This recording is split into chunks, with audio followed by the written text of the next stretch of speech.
సేవకుల ద్వారా అయినా, వాక్యం ద్వారా అయినా, పరిస్థితుల ద్వారా అయినా, నీ జీవితంలో జరిగే సంఘటనల ద్వారా అయినా దేవునితో ఖచ్చితంగా మాట్లాడతాడు.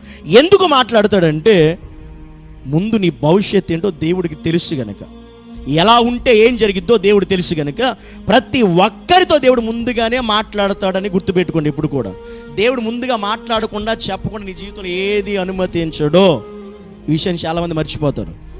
నీ జీవితంలో నీతో దేవుడు ముందుగా మాట్లాడకుండా, ముందుగా నీకు చెప్పకుండా అసలు మీ జీవితాల్లో కానీ మీ కుటుంబంలో కానీ ఏది జరగదు, గుర్తుపెట్టుకోండి.